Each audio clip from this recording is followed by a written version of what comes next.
Samuel का दूसरा ग्रंथ अध्याय 20। शेबा का विरोध। शेबा नामक एक अयोग्य व्यक्ति था। वह बेन्यामीन वंशी बिक्री का पुत्र था। वह सिंगा बजाकर कहने लगा, दाऊद से हमारा कोई संबंध नहीं, यिशै के पुत्र के साथ हमारा कुछ लेना देना नहीं। इजरायलियों, तुम अपने घर लौट जाओ। इस पर सभी इजरायली दाऊद से अलग होकर बिक्री के पुत्र शोबा के अनुगामी हो गए। लेकिन यूदा वाले अपने राजा के साथ ही रहे और उसे यारदन से यरूशलेम ले आए।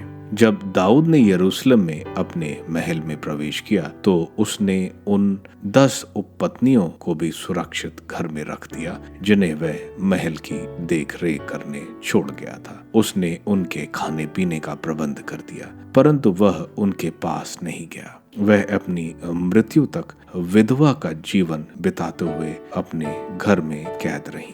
अमासा की हत्या। इसके बाद राजा ने अमासा को आज्ञा दी कि तुम 3 दिन के अंदर यूदा वालों को यहाँ बुलाओ और तुम भी उपस्थित हो। अमासा यूदा वालों को बुलाने गया, किंतु जब वह निश्चित समय से अधिक देर तक वहाँ रहा तब दाऊद ने अबीशै से कहा, अब बिक्री का पुत्र शेबा हमें अबसलोम से भी अधिक हानि पहुंचाएगा। तुम अपने स्वामी के आदमियों को लेकर उसका पीछा करो, नहीं तो वह किलाबंद नगरों में छिप जाएगा और हमारी पकड़ से निकल भागेगा। इस पर अबीशै के साथ योआब, करेती, पलेती और सब वीर योद्धा बिक्री के पुत्र शेबा का पीछा करने यरूशलेम से चल दिए।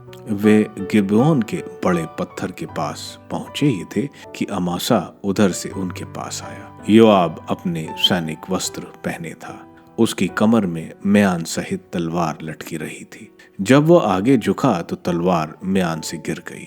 योआब ने अमासा से पूछा, मेरे भाई सुकुशल हो? और उसे चुंबन देने के लिए योआब ने अपने दाहिने हाथ से अमासा की दाढ़ी पकड़ी। अमासा का ध्यान योआब के हाथ की तलवार पर नहीं गया, इसलिए योआब ने उसे अपने पेट में भोंक दिया और उसकी अंतड़ियां जमीन पर गिर गई। उस पर दूसरा वार करने की आवश्यकता नहीं पड़ी, उसकी मृत्यु तत्काल हो गई। इसके बाद योआब ने अपने भाई अबीशै के साथ बिक्री के पुत्र शेबा का पीछा किया। योआब के आदमियों में एक ने अमासा के पास खड़े होकर पुकारा, जो योआब के साथ है और जो दाऊद के पक्ष में है वह योआब के पीछे आए।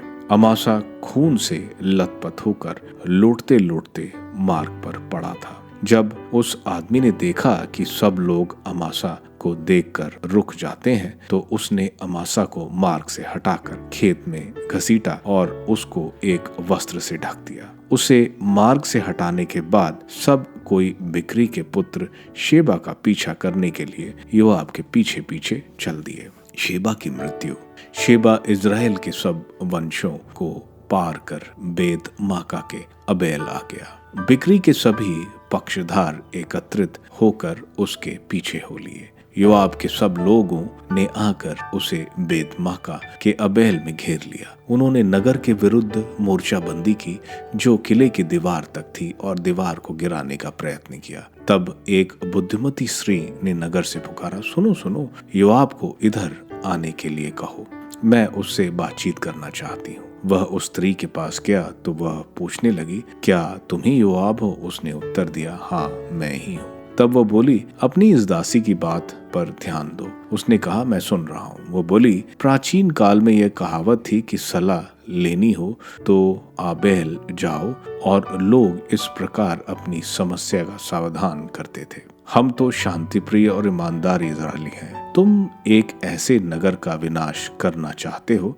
जो इजराइल का एक महानगर है। तुम प्रभु के दाएं भाग का अपहरण क्यों करना चाहते हो? योआब ने उत्तर दिया, अपहरण और विनाश मुझसे कोसों दूर है। बात ऐसी नहीं है। एफ्रेम की पहाड़ी प्रदेश के बिक्री के पुत्र शोबा ने राजा दाऊद के विरुद्ध विद्रोह किया है। केवल उसे हमारे हवाले कर दो और मैं नगर से चला जाऊंगा। स्त्री ने उत्तर दिया, उसका सिर दीवार के ऊपर से तुम्हारे पास फेंक दिया जाएगा। इसके बाद उस स्त्री ने अपने विवेकपूर्ण बातों से सब लोगों को समझाया और उन्हें बिक्री के पुत्र शेबा का सिर काटकर योआब के पास फेंक दिया। इस पर योआब ने तुरही बजाई और सब लोग नगर छोड़कर अपने अपने घर लौटे। योआब राजा के पास यरूशलेम लौट आया। दाऊद के विभिन्न पदाधिकारी। योआब इज़राइल की समस्त सेना का अध्यक्ष था। यहोयादा का पुत्र बनाया करेतियों और पलेतियों का सेनाध्यक्ष था।